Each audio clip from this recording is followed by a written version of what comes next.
Welcome to The Staff Room, an education podcast which takes a look into the world of pedagogy.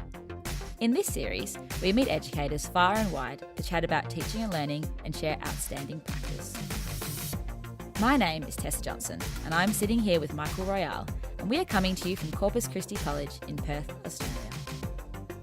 In this episode, we'll be speaking about cognitive psychology and how scientific research can make learning more accessible to students and teachers. We'll be speaking to cognitive psychological scientist Dr. Jana Weinstein, an assistant professor at the University of Massachusetts, Lau. Jana is the co-founder of the Learning Scientists Project and passionate about the way in which cognitive science can enhance students' academic performance. Stay with us to hear Jana's 6 research-based strategies which have an impact on student learning. So what I mean by applying cognitive psychology to education is that I take the basic principles, so what we already know about memory, attention, and perception, and then in my research, I apply these principles to education. So I might try to figure out what sorts of strategies might maximize attention or memory in the classroom or independent study. I am Tessa Johnson. And I'm Michael Royale. And this is The Staff Room. So, Michael, we're speaking with Dr. Jana Weinstein today. What are you most looking forward to learning about? So I've listened to Jana and Megan's podcast, The Learning Scientists, and it's really, really fascinating. I love the way they've actually taken research from cognitive psychologists and made it relevant and practical by speaking about what it looks like in the classroom. I'm quite interested to hear a little bit about retrieval practice. I was listening to one of her podcasts, the Learning Scientists podcast on retrieval practice the other night, and it seems quite interesting and something that I know students don't use a lot of in their revision. I know I didn't use a lot of in my revision when I was in high school or in university. So, yeah, I think, we sort of are told to teach smart and not, teach hard, whereas I think students need to learn to study smart as well, and I'm hoping she'll give us some insights into how they can do that. Yeah, definitely. There's also a lot of talk about dual coding on Twitter, and before I actually implement that into my practice, I'd like to hear about the science behind it a little bit more. I've heard that term dual coding floating around as well, so interested to hear what she's got to say about that as well.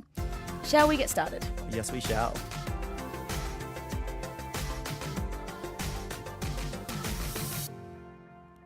Along with Dr. Megan Simaraki, Dr. Jana Weinstein is the founder of the Learning Scientists Project. Their website is having an impact on educators around the world as it offers effective study and teaching strategies that are backed by research. Jana Weinstein joins us via Skype today to chat about cognitive psychology in learning. So welcome, Jana. Can you give our listeners a bit of a background about yourself and your work? Sure. So my work is in applying cognitive psychology to education. I'm an assistant professor at the University of Massachusetts Lowell.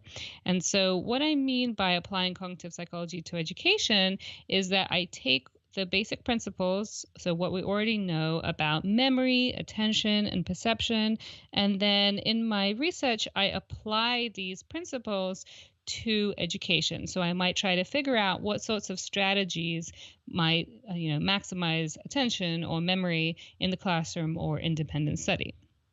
So that's a little bit about my research background. And then the other thing I just wanted to mention is that a couple of years ago, I co-founded the Learning Scientists Project with Dr. Megan Simaraki at Rhode Island College.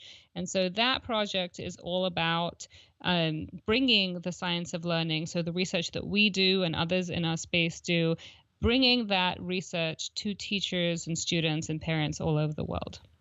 All right, fantastic. And I believe you've got a podcast as well that you have broadcast with the Learning Scientist. That's right. So as part of the Learning Scientists Project, we have lots of different initiatives, and one of them is a podcast. So we have a blog, we have posters, PowerPoints, videos, and a year ago we started a podcast. Wow, it's already been a year. Crazy. And so, so I think September last year and September 2017 that would be. And so we have 2 podcast episodes every month, and some of them really bite-sized short ones, some a little longer. They tend to be on the shorter side so that people can listen to them even if they have like not a very long commute, and we don't want to overwhelm people with information. But we dig into different study strategies, teaching strategies, specific research articles, and so on. How have you found the reception's been for that podcast and those blog posts and such? I mean, they're overwhelmingly positive and way more than anything we could have expected. So we started out actually as just a Twitter account for a few days until we were told that that was not really going to be sustainable to, communicate the amount of information that we had. So then we moved to a blog, but we really didn't have like a big master plan. We just thought we'd try.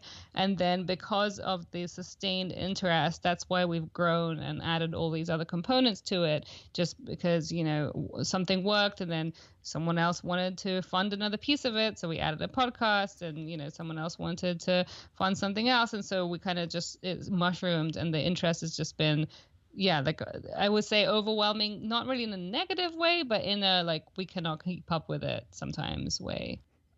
Fantastic. We'll start to talk about your work now. You speak in your work about 6 main strategies that have been developed by cognitive psychologists for effective learning.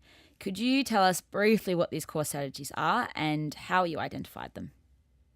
Yeah, so they're identified based on decades of research in cognitive psychology. So it's not like, okay, someone came up with a strategy and then that's what we've decided is a good strategy. It's actually decades and decades of like iteration around different versions of these strategies and then finding converging evidence that this tends to work in multiple contexts. So do you want me to go into some of the specific strategies now? I know that we're going to talk about 3 of them in detail. Do you want me to mention all 6? Yeah, if you could mention all 6, that would be fantastic. Yeah. So 2 of the strategies talk about when learning is planned. So if you're a student who's planning to sit down and study, or if you're a teacher who's planning on giving a lesson or even teaching a whole course, you're going to need to do some planning to decide when material is going to be covered.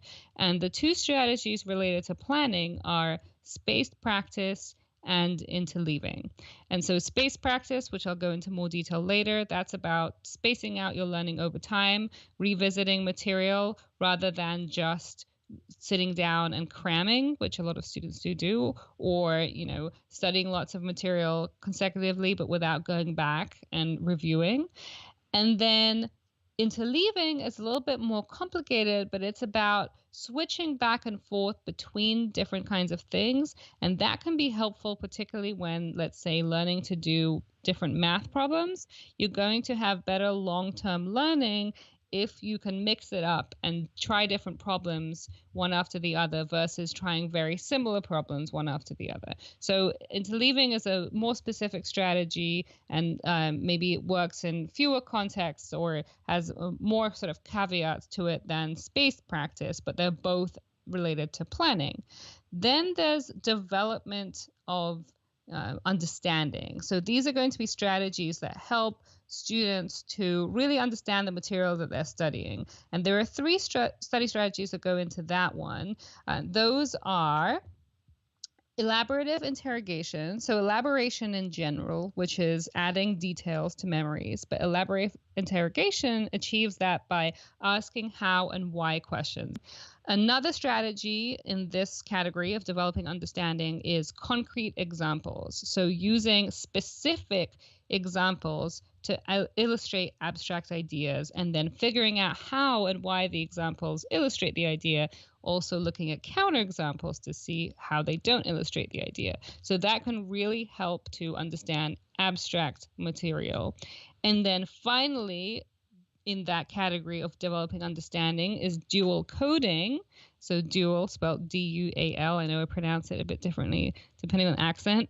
But the idea there is that you're combining both words and visuals. And this isn't just for people who like visuals and pictures, like people who may think they're visual learners. This is for all people who are able to see the pictures and words. It's going to be more helpful to combine those 2 modalities than just looking at pictures or just looking at words. So those are the 5 strategies leading up to the final strategy that's called retrieval practice. And we like to think of this as reinforcement of learning, but really retrieval practice can be used throughout at any stage. And retrieval practice involves bringing information to mind from memory rather than, let's say, reviewing it again from a textbook or from your notes. And that can be used alongside any of the other strategies I mentioned, and also just, on its own to practice retrieval of facts. And it helps to remember the information later. And I can go into detail about how and why retrieval practice is helpful. So with those 6 strategies, is there any particular one that you place, I suppose, more importance on, or do you think they all have their value and place within teaching and learning?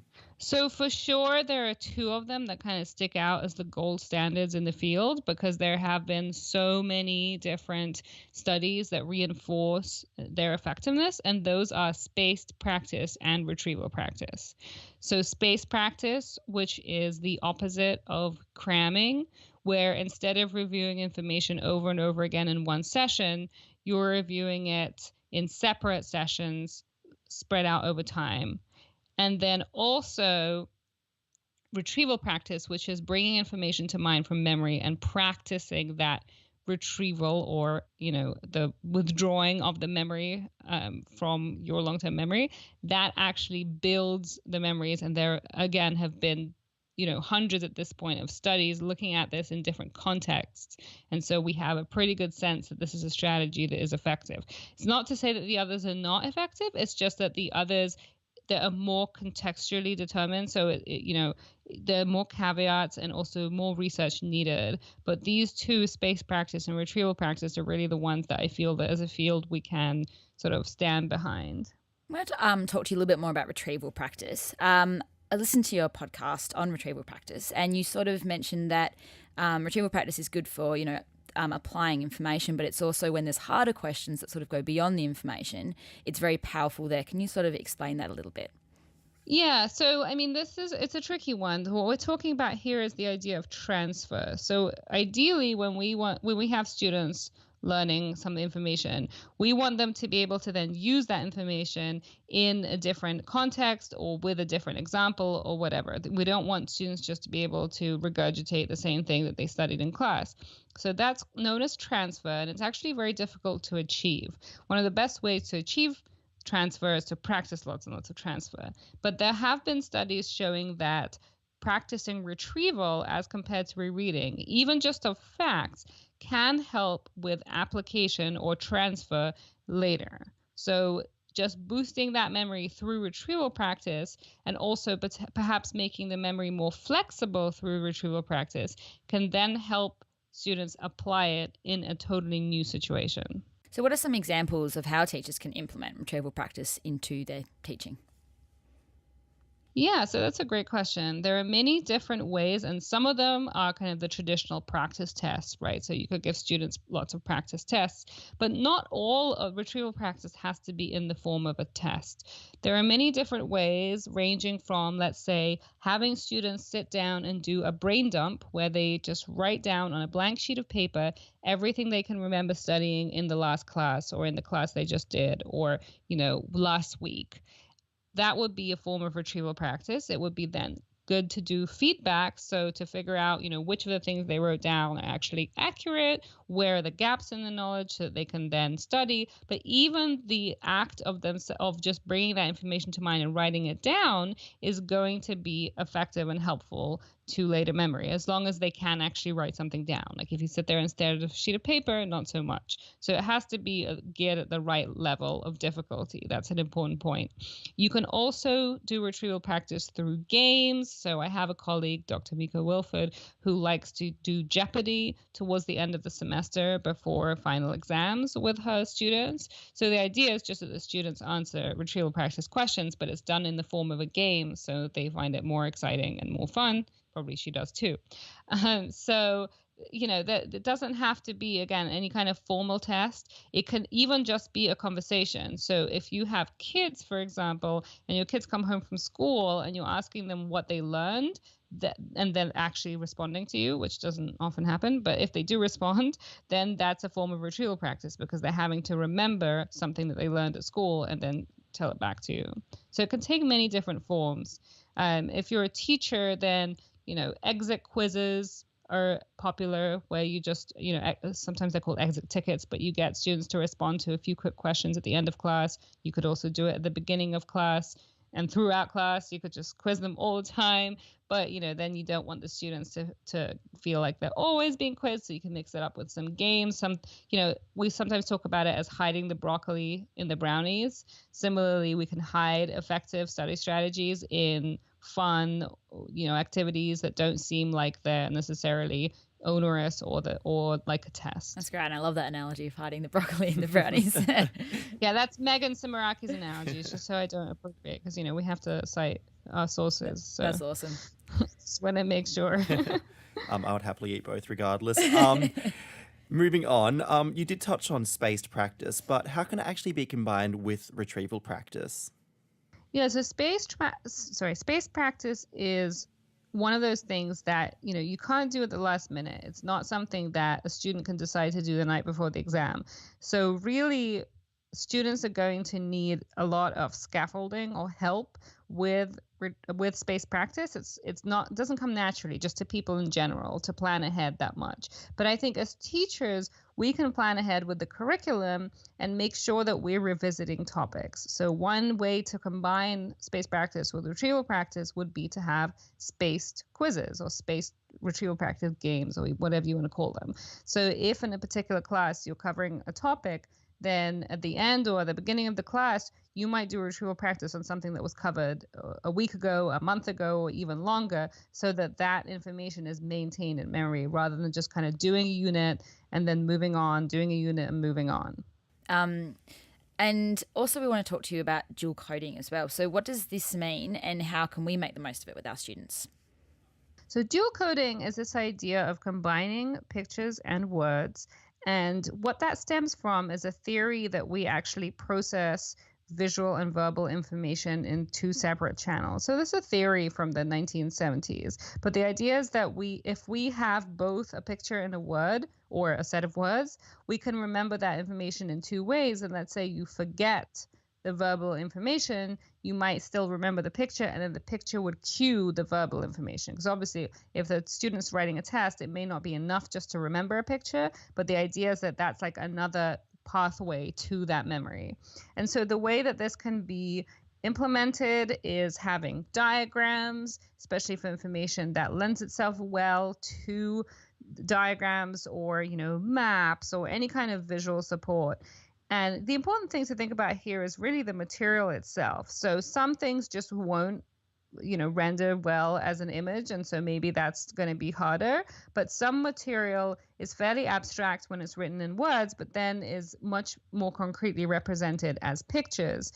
And that can really help students learn. And so the idea is that to combine both, you want to make sure that students are seeing the connection between the two. So not just looking at the diagrams or pictures and then reading the text, but really seeing how the two relate and being able to explain the picture in words or the diagram in words, or being able to draw a picture or diagram based on the text. So they're moving back and forth between the modalities and integrating them. And then ultimately what you could build up to is having students practice retrieval, but in these different formats. So, retrieve as a diagram or retrieve it as text. And so then you're adding that component as well as the flexibility of remembering the information in different ways. Yeah, and then you can space it all out as well and hit three of them at once. Right, exactly. I'm going to ask you about one more. I know we said we'd discuss three, but as you mentioned before, interleaving means switching between ideas and jumbling up learning.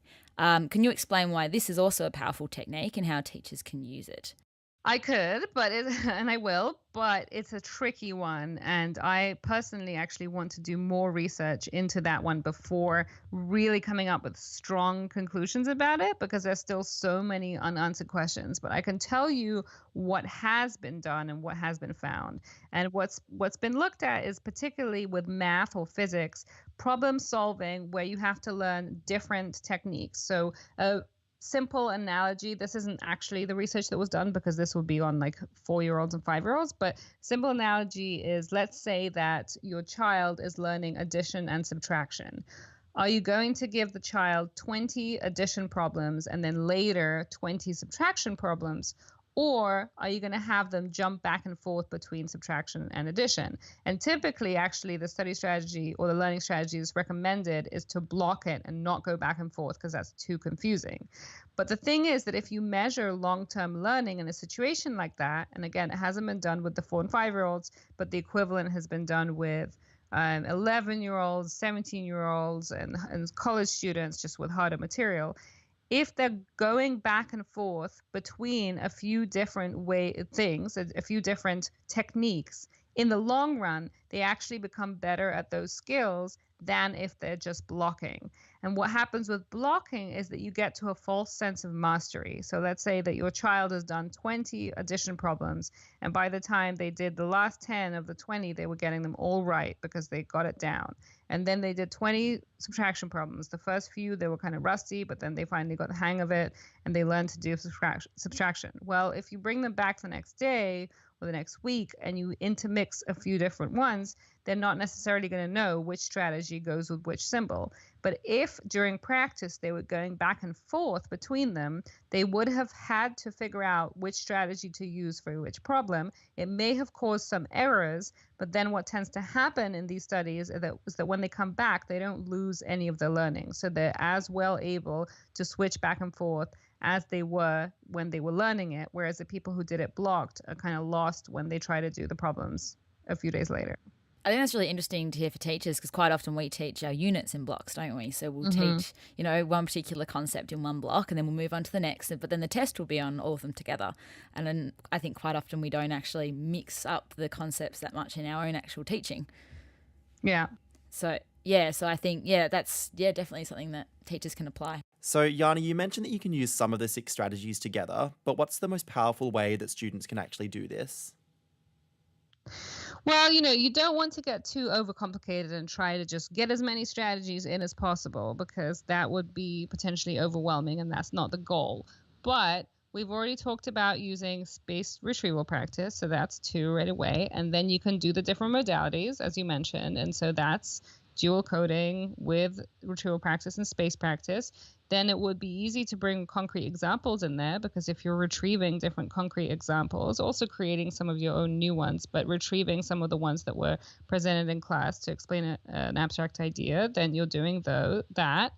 Interleaving might be more specific to if you're doing problem solving, so you might not want to just throw it in there because that might throw things off. So that might be a strategy to use in a particular situation. And then elaborative interrogation, that's one that can be used always, no matter what you're doing. Let's say you're interleaving some problems that you're solving. Actually, then you have automatic spacing because you're doing problems that you studied recently and, the week and the month before. If you then add elaborative interrogation, you're basically just going to explain to yourself how and why you're doing that problem. And that's going to be helpful. If the problem can render itself as, if it's an abstract word problem and you can draw it out in the diagram, then you've added dual coding. And then I think that's all 6 of them. So you're not necessarily going to be using them all at once, but it depends on the materials that you're studying and on the goals. If you're trying to memorize a list of words, you might do one thing, but if you're trying to problem solve, you might do completely different things. So it's important to stay attuned to the type of material that's being studied and use the appropriate strategies for each type of material. Yeah, and I do like the fact that whether intentional or not, they do interlap with one another so that you can explore different strategies, and like you said, without forcing it either. Yeah, they do fit together quite nicely, sort of, don't they? Yeah, I feel like I need to go and tell my students this, and also my 18-year-old university student self in the past, all these strategies, because the students will just find this information really invaluable. And I know my students cram the night before, and if you can actually say, well, look, the psychology shows that you're not going to remember it as well. They might change their ways. They might, but it's a tough sell because it's really easy to just put things off until the night before. So it's tricky. But if we can build that structure in for them, then that could be helpful. Yeah, no, absolutely. Finally, Jana, could you please tell our listeners where they might be able to find you online? Absolutely. So the website that we've been talking about that has all these free resources describing these strategies is www.learningscientists.org. So that's Learning Scientists. And then the podcast is called The Learning Scientists Podcast. You can access that on iTunes, or you can find it also on the website. We also have a Twitter account that can be found at Ace That Test. So Ace That Test. And I can be found on Twitter as well at Dr. Y. So Dr. WHY. Fantastic. Oh, thanks again so much for joining us, Jana. Very, very interesting stuff that we can apply, but also stuff that I'm sure that we're going to go through and talk to our students about as they're in their lead up to their final exams over in Australia. So, yeah, really, really invaluable information. Thanks so much, Jana. That's great. Thank you.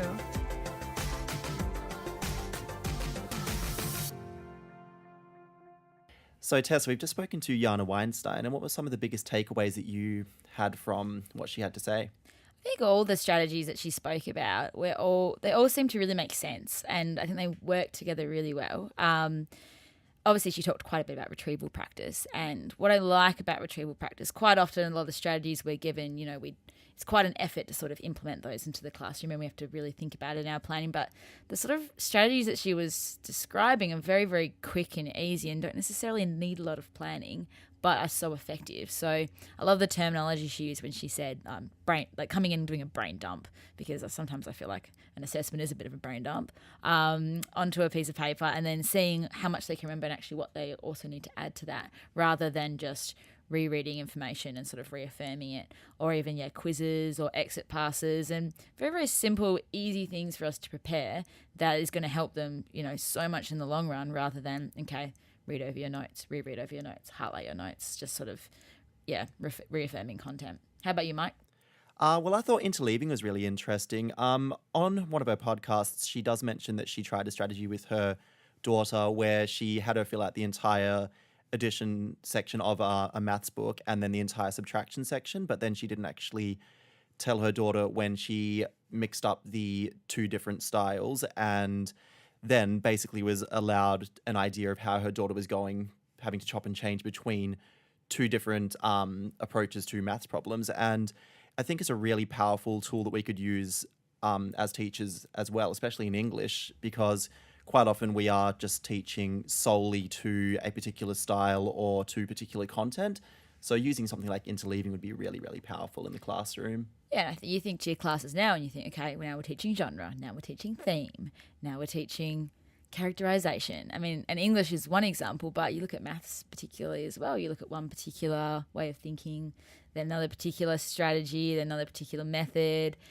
And then I think it's only really in the week leading up to the assessment that we actually interleave them, whereas maybe we need to be doing that from the onset. Yeah, exactly right. Totally agree.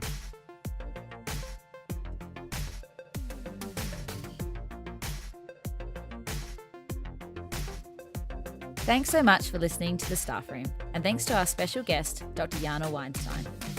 If you would like to follow us on Twitter, my handle is Tessa_Johnson2, and Michael's is Michael_Royale.